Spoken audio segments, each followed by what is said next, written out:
Lila always knew she would return to the sunflower house. It called to her, across miles and years, whispering remembrances of golden petals and lost innocence. The house waited, patient as a mountain, knowing the girl could not resist its summons forever. On the morning of her 36th birthday, Lila woke seized by a longing so fierce it nearly bent her double. In the pale dawn light, her bedroom blurred before tear-filled eyes. 15 years. 15 years since she had last set foot in the house with the sunflower mural spiraling across its weathered clapboard walls. But she could picture every petal, every graceful twisting stem. The sunflowers had seared themselves into her memory that last summer, a talisman against forgetting. Rolling over, she traced reverent fingers across her husband Grant's brow, slack with sleep. His breath puffed warm and even against her palm. Beyond their bedroom door, she heard the early morning rustlings of their daughters, Mira and Susanna, her family, her loves. Her life here was beautiful, in its suburban rhythms of school lunches and reading logs, board game nights and Saturday morning soccer practices. It was the life she had chosen, the one she had built decision by careful decision. And yet, Lila was happy, but part of her, she realized now, had merely been playing a role. The part of her that still dreamed in shades of gold and green, the part of her that ached for open fields drenched in honeyed light, the part of her that longed for him. Easing out of bed, she padded to their bathroom and flicked on the harsh fluorescent light. Lila confronted her reflection, cataloging the changes of the past 15 years. Faint lines crinkled the corners of her eyes when she smiled. 2 silver strands threaded through the dark cloud of her hair. She had been so young then, young and reckless and wildly, defiantly alive. That last summer, she had loved with her whole incandescent being, loved in a way she had never risked again. Not after the sunflower house, not after Yoan. The forbidden syllables of his name felt strange and lovely in her mouth after so long. Yoan, her great love, her great loss. Lila had met him when she came to the sunflower house the summer she turned 21, an aspiring painter still shaky with inexperience. The house belonged to her great-aunt Vivian, who offered it to Lila as an escape, a chance to focus on her art away from the clamor of the city. "Take the summer, ma chérie," Vivian had urged, clasping Lila's hands between her own knotted, paint-stained fingers. "The light there, it is a dream, perfect for a young painter." So Lila had come to the sunflower house, with its rambling gardens and huge windows that inhaled the limpid summer light. And she had met Yoan. He was Vivian's groundskeeper, a local boy with calloused hands and sun-gilded skin. Their first meeting was a clash. Lila nearly took off his head with her easel when he materialized suddenly behind her as she painted by the creek. "Whoa there, watch it with that thing." Yoan's eyes, a startling loamy brown against his bronzed complexion, crinkled with amusement. Lila had scowled and turned away in a whirl of lavender gauze, determined to discourage further interaction. She was here to work, not flirt with beautiful boys. But the garden had other ideas. It threw them together day after day. At first Lila held herself aloof, pointedly absorbed in her painting while he pruned and weeded just at the edges of her vision. But gradually, imperceptibly, the space between them narrowed. Lila found herself watching the play of muscles in his shoulders as he wrestled out a stubborn stump, sketching the tawny plane of his cheek when he threw back his head to laugh at something she said, noting how his hair curled just so at the nape of his neck, glinting richer than the bronzed skin below. She learned that he loved the poetry of Dylan Thomas, that he sang off-key while chopping wood, that he dreamed of studying horticulture and one day breeding a new variety of sunflower. "It will be the color of sunset, when the light slants just right and sets the fields on fire," he said. Then softer, "the color of your eyes." They kissed for the first time beside the towering sunflower mural, the spiraling petals pressing patterns into Lila's shoulder blades. She was lost, drowning, floating, found. That whole day's summer was saturated with touches and shared laughter, with kisses flavored by blackberries warmed by the sun. They picnicked by the creek and made love in the milky pre-dawn light. Yoan taught her to really see the minute gradations of color in the fluttering leaves, She showed him how to load a paintbrush with feeling, not just pigment. Couldn't last. From the beginning, Lila knew she would leave at the end of the summer. She had her senior year to finish, a life waiting back in the city, a career to build. Their love was of the sunflower house, intense and fragile as a blossom, could not survive transplanting. Johan asked her not to go. He wanted to marry her there among the nodding sunflowers, to raise aesthetic children with paint under their fingernails and loam between their toes. "I can't," Lila choked out. "I'm not ready. I have so much still to do, to become." His face closed like a night-blooming flower touched by harsh light. "If you leave, I won't be waiting when you decide you are ready. I won't be your backup plan." And she left. Of course she left. She sobbed the whole drive back to the city, great hiccuping sobs that racked her narrow frame. At first they wrote. Johan sent pressed flowers, bits of poetry, sketches of the garden. But slowly his letters grew terser, more infrequent. By spring they had stopped altogether. Lila threw herself into her art. She dated other men, searching for the feeling she had found in the sunflower house. But those relationships felt wan and insubstantial, paper dolls beside the vivid realness of her summer with Johan. Eventually, she met Grant. He was solid and true, a pediatrician who delighted in making their little patients giggle through their sniffles. He loved her quietly, steadfastly, with infinite gentleness and patience. She said yes to his proposal. They married in a small ceremony, lilacs perfuming the air. They bought a historic brownstone and filled it with finger paintings and baby shoes, hand-loomed rugs and potted herbs on the kitchen sill. Grant never pressured her to choose, but slowly Lila's easel migrated to the attic to make room for Myra's bassinet. Then Susanna's toy kitchen. Her days swirled with sippy cups and story times, skinned knees and science projects. She was content. Most days, the ache receded to a faint pull behind her breastbone. She immersed herself in the sweet density of family life, its tangles and tears and belly laughs. But every year as her birthday approached, the longing intensified to a gnawing hunger. She thought of the sunflower fields' rippling gold, the mineral scent of Johan's skin, that sense of drowning in color and sensation. She craved the Lila she had been that summer, open and ardent and ablaze with creativity. Now, staring into the mirror as she turned 36, Lila knew she could not resist the siren song any longer. She had to go back, had to walk among the sunflowers and exorcise those guilt-edged memories. Perhaps then she could finally lay the past to rest. "I'm going to take a little trip," she told Grant over breakfast, keeping her voice deliberately light. "Just for a couple days to visit Aunt Vivian's old place. I haven't been since before we met." Grant glanced up from wrangling Susanna into her jacket. "Sure, honey, whatever you need. We'll miss you though, won't we, girls? You're coming back, right, Mama?" Myra's dark eyes were solemn in her elfin face. "Of course, sweetie. I'll be back before you even have a chance to miss me." Lila dropped a kiss on her daughter's glossy head.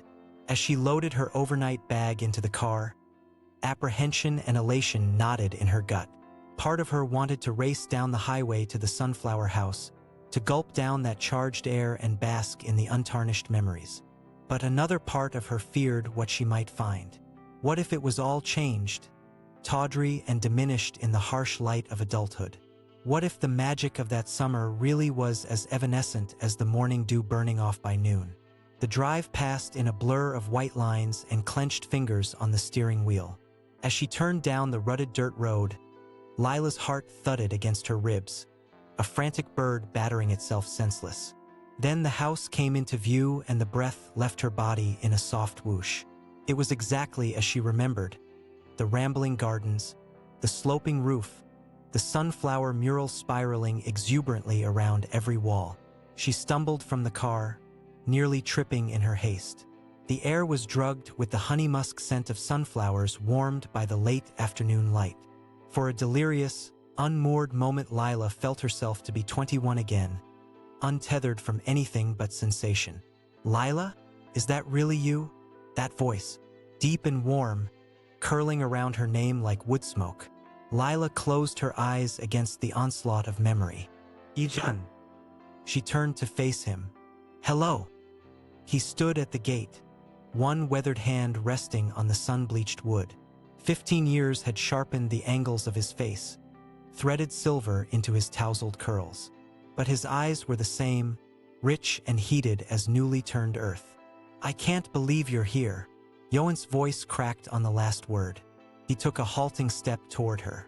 I thought I'd never see you again. That was the idea, wasn't it? Lila tried for lightness, but it came out brittle.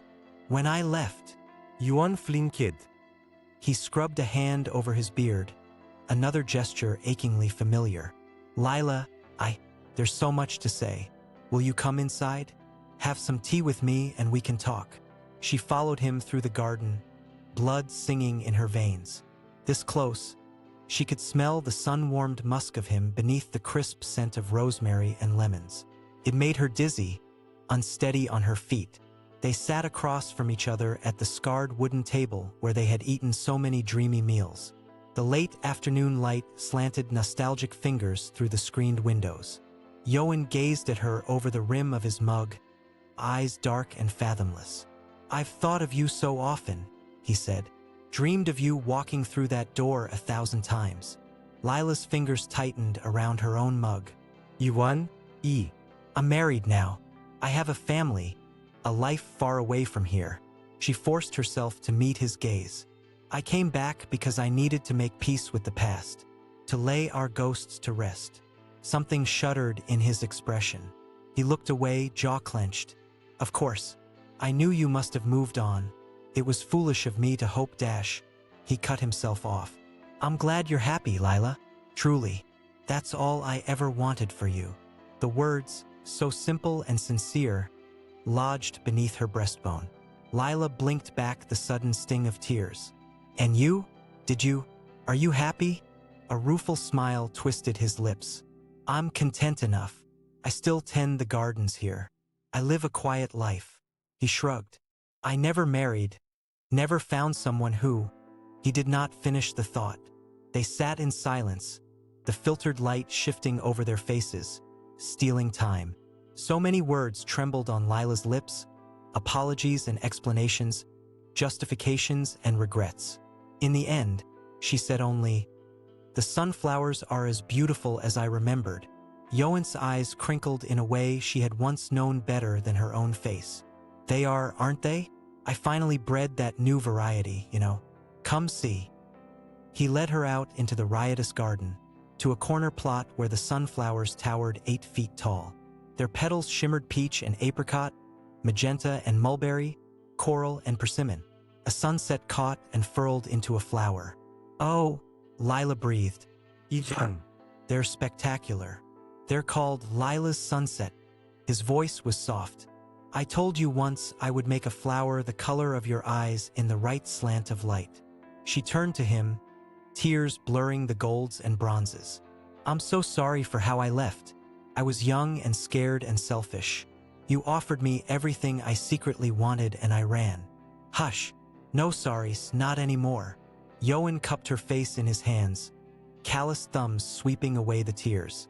We were so young. We did what we had to do, what life demanded of us.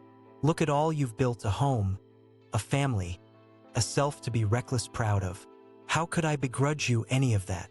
He leaned down and rested his forehead against hers, a gesture so familiar it sent a pang through her entire body. Oh, my goldenrod girl, you were my great love, the kind that remakes you, that you never get over. Never doubt that you were ferociously, indelibly loved. Lila squeezed her eyes shut, breathing him in. Her hands fisted on the soft chambray of his shirt, right over his galloping heart. They stood that way for a long time, foreheads pressed together, fingers clutching, remembering through touch. When Lila finally drew back, she felt scoured raw, hollowed out and refilled with light. Thank you, she said, voice gravelly with emotion, for everything, for loving the girl I was, for understanding the woman I've become, for letting me go and welcoming me home. Yoan smiled at her, sweet and sad. I would choose you and lose you again 100 times over, Delilah Jane. You were the great adventure of my life. He brushed a chaste kiss to her forehead. Go on now. Go home to your beautiful family, your beautiful, true life. Plant some sunflowers and think of me when they bloom. Lila left the sunflower house with her heart aching and so full it felt liable to burst. As she drove away, she watched Yoan in the rear-view mirror, standing straight and still, haloed by his sunset-hued creations. She would paint that image, she decided, would capture the poignant beauty of that moment and hang it somewhere she could see it every day. A reminder of the summer she learned to love with her whole self, the summer she cracked herself open to life in all its stunning, shattering fullness. In the years that followed, Lila planted sunflowers wherever the family lived. They spilled cheerful and bright down the sides of the old brownstone, nodded gaily from the window boxes, twined impossible tall in the community garden plot. Grant never questioned her abiding passion for the giant blooms, just smiled and shook his head when she came in from the garden smeared with dirt and deliriously pleased. Mira and Susanna grew up playing amongst the towering stalks, learning to braid flower crowns and harvest seeds to dry for winter. When the frenetic rush of mothering small children slowed, Lila set up an easel in the sunroom and taught art classes. She specialized in paintings of flowers, showing her students how to layer delicate color until the petals quivered with life. And always everywhere there were sunflowers.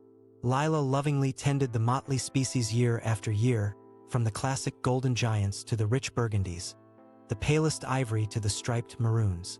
But her most cherished variety was the one that grew in a sheltered corner of the garden, shooting up improbable bright at the end of every summer. Lila's sunsets, Yoan had called them.